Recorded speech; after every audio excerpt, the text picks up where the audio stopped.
feel for the people, but at this time, we are not ready to have that. I thank you very much for your time and consideration. Thank you. Any other citizens' comments at this moment? Can I speak? Yes. Good afternoon. I'm Ida Vargas, and this is my husband, Manuel Vargas. We live at 820 Sandwich here in Floresville. We just wanted to open a tire shop there, you know, to help the community. So we can be open Saturdays and Sundays. And if y'all need us at night, we're right there. You could go in the afternoon, just call us, and we'll be right there. Because it is very difficult to fix a flat after bite and on weekends. And we were just trying to help the community. I lived in that neighborhood for 56 years. We have a lot of land that the cars are not going to be parked on the streets. They're going to be parked in our parking street. Not on the streets, like she said, like with the barbacoa, tacos, or whatever. I mean, that is okay. But the letter said for people close to 200 feet from us. We got all our neighbors in the front that signed for us. The only ones we didn't get are the ones in the back. And that's 3 people. I mean, how far did she go? Did she got a lot of signatures? I don't know. But we got the neighbors in the front. If we change the business to right there by the street, to over there in the corner of our land, would that make a difference?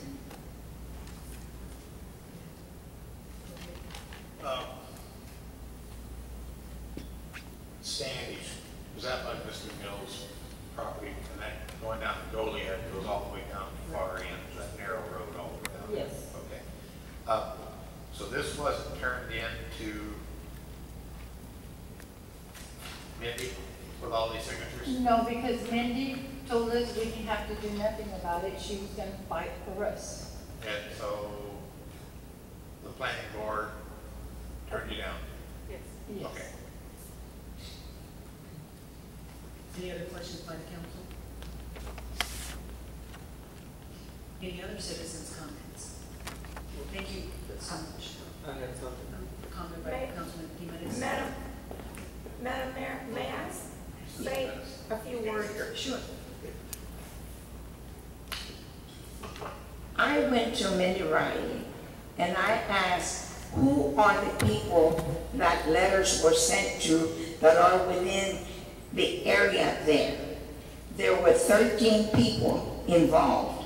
Andrea Jimenez, which I represent my mother, Josephine Garza, my sister, Zacarias Hernandez, and we could not get anybody from him because he has moved out. Lupe Ruiz, who is here, Elias Bravo, Sr., Amalia Aranda, Pedro and Jamie Gonzalez. Pedro is gone, but his wife is alive. Lupe Flores, who is Ida's brother, but is deceased, and so is his wife, and so is his daughter. Rachel Ramirez, Ernestina Rocha, Maria Mata, Lisa Talamantes, who is here, and Janie Rodenbaum. Those are the people that are involved. I have the map here. And the only people that we did not get was Zacarias Hernandez because he has moved out, and somebody by the name of Yolanda Flores takes care of it, and we could never locate her. And Elias Bravo has been sick, and therefore, you know, we didn't want to bother him. We spoke to his son, and his son advised us not to come and bother his dad because he was going through a lot of problems. And we had Maria Mata. Aside from that, everybody else signed. And I wanted to make sure that I knew who had been sent letters.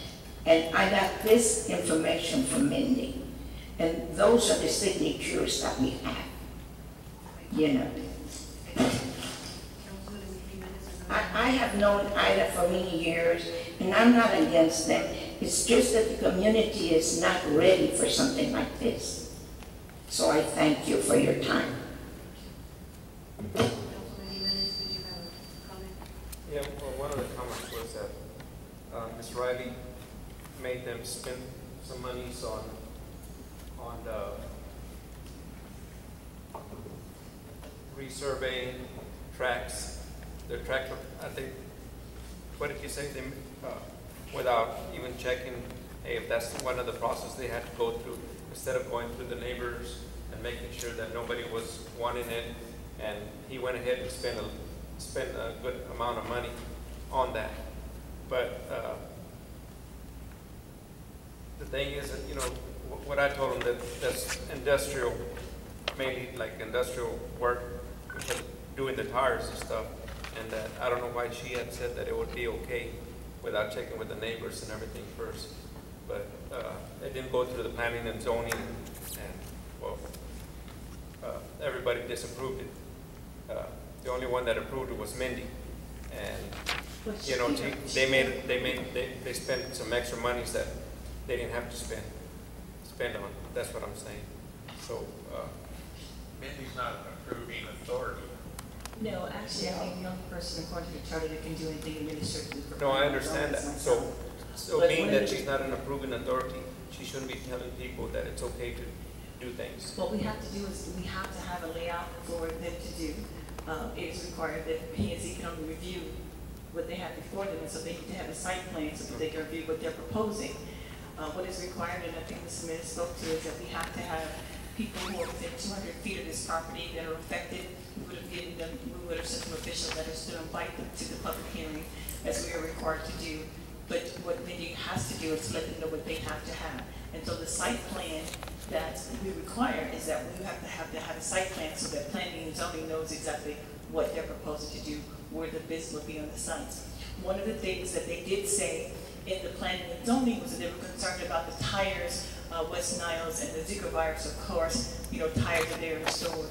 Of course, they have picked up the different things, but again, the things that the P&Z stated was, and I did attend the meeting, was when they were concerned, our land use plan that the council has approved. No, I'm not saying anything about the planning and zoning.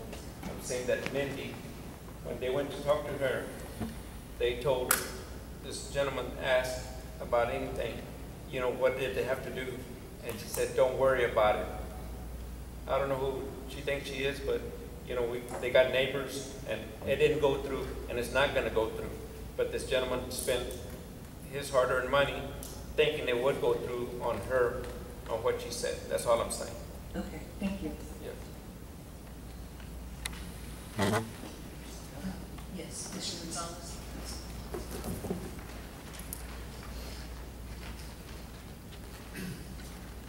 As indicated, there is already about 12 place there. That's not my point. I think, you know, we need to have a better system, a business way of determining whether we can allow this kind of a change or not. Because then it becomes just a matter of how many signatures you can get on this side and that side. And I don't think that's a good way to determine whether we should turn a particular neighborhood into a business and vice versa. Thank you very much. Comment by Councilman Mason. You may have to think the purpose of the signatures is not for, or is it for, or what is the real purpose of the signatures in our ordinance? The signatures are binding. Notices have to go out so people are given an opportunity to protest. And the signatures are helpful because they show that people are for it or people are against it. If everybody's unilaterally for it, then you know there's probably not an issue in the neighborhood. It's still up to planning and zoning and the council. Even if everybody had come in and said we're for it, it still comes to you to say it's still supposed to be residential. We're going to say no, even though everybody's for it. The signatures are just to help make a decision if there's any question by the council. Well, it's a residential area, and you know, like I talked to the gentleman, you know, I think it would be better off on the highway or somewhere in an industrial type area, you know. So, If there are no other comments, I will entertain a motion. I have a a motion, I have a consideration action to approve a zoning change from residential to business request for Ms. Ida Vargas on 820 Standish. I will entertain a motion. I'd like to make a motion that we accept the planning and zoning recommendation of turning this down. Okay, I have a motion on the floor by Councilman Nissen to approve the recommendation from planning and zoning on this particular item at 820 Standish. Do I have a second? I'll second it. I have a second by Councilman Jimenez. All those in favor, please raise your right hand. 5-0. Thank you so much. All right, moving on Point to of personal privilege, Madam Mayor and Council, I thank you. I am very sorry that they were led the wrong way. They are good people. I can vouch for that, you know. But, and I am very disappointed that no one is here to represent the Planning and Zoning Committee. We'll take that into consideration. Yes, I am very, very disappointed that no one is here. There are several members, and the chairman should have been here. Mindy should have been here, unless it's a life and death. Then, you know, you can accept that. But I thank you again, and I am very sorry that this happened. Thank you. Again, Mayor, for the record, Mindy was scheduled to be here, but because of the storm, she had to go home. She is a single parent, so she had to go home and pick up her child, take her to daycare tonight. Okay, moving on to the next item, new business 4D, consideration action to approve the subdivision and final plat for Mullingar Forest at 111, no, I'm sorry, Mullingar Forest 3rd at 125 Lono. Yes, Mayor. The floor is requested to subdivide this property and to record the plat. Each lot of the subdivision will be 0.25 acres. Mr. Heimer, our city engineer, has reviewed the plat and recommended for approval. P&Z met on this particular request on August 2nd, and after discussion, the Planning and Zoning Commission approved the request and is recommending the City Council to approve the project as well. And we do have the Mylar to sign. Then I need the signature page for all of you to sign. Yes. So I do have the Mylar there to sign for the recording purposes. Remind me again where 125 Lono is. If you, oh, yes. Mad design. Yes. Yes, mad design. And this is not to be residents? It's got to be resident. Yes, Quarter acre. subdivision. If you look at the page here, it has, you see Sutherland Springs and Lone Oak, and it'll show you the lot that they're dividing, lot 1 and lot 2. And so this is. So he has access to both sides of the property.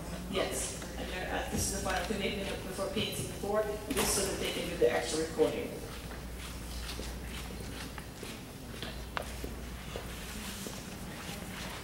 any questions regarding subdividing?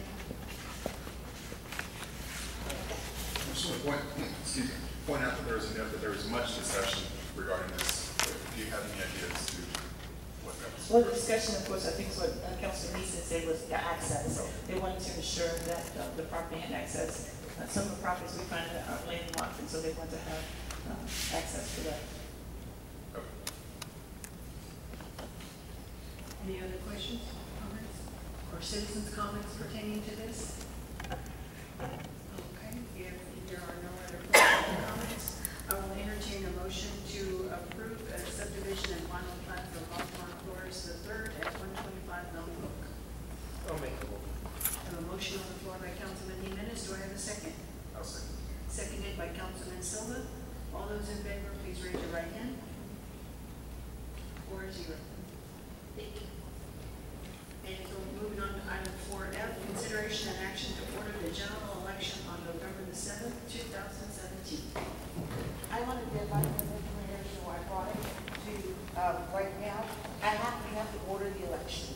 that's why, and the information that is filled out on here is pending Commissioner's Court approval on Monday.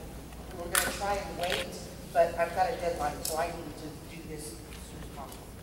So, at least order the election. So, I won't post it until after Commissioner's Court on Monday. And then, you know, I just have to make sure that there's no, so I will probably not get signatures till Tuesday at the meeting for y'all on this, the official. We just need to order the election, right? We can do that, right? Do you want us to sign these here? and No, all?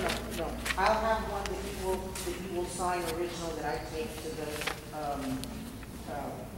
Court? to Eva Martinez. So what's this, just sample? That's just a sample, but I do need you to order the election tonight. Okay, so we do need to order the election. Right, and all we're doing is ordering the election. When they get approval of the dates, the early voting and locations, I will bring that back to council for your approval also, once Commissioner's Court approves it. Okay. Any questions by the council? Any citizens' comments? Okay, if not, I will entertain a motion to order the general election on November 7, 2017. Order the general election on November 7th. I have a motion on the floor by Councilwoman Cantu. Do I have a second? I'll second. Seconded by Councilman Silva. All those in favor, please raise your right hand. Thank you, 5-0. That concludes the items on the agenda. Again, we would like to remind the community, if you could pass the word on about the safety of our community for the next, it looks like 3 to 5 days. Mrs. Turner did mention this earlier. City Hall will be closed tomorrow, but our emergency crews, our essential staff will be available. If there should be any emergencies, please do not hesitate to call the Sheriff's Department, either 393-2535 or 911. The safety of our community is utmost and so important. We hope and pray that it's not as bad as they are saying it could be.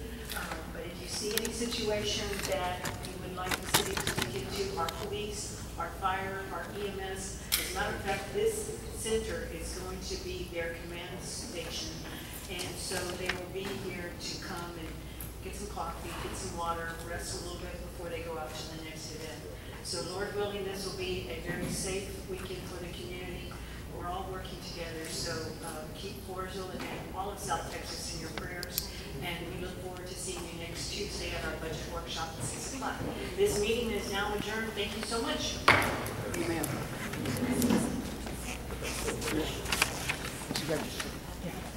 I'm trying to wrangle everybody to come by and sign before everybody.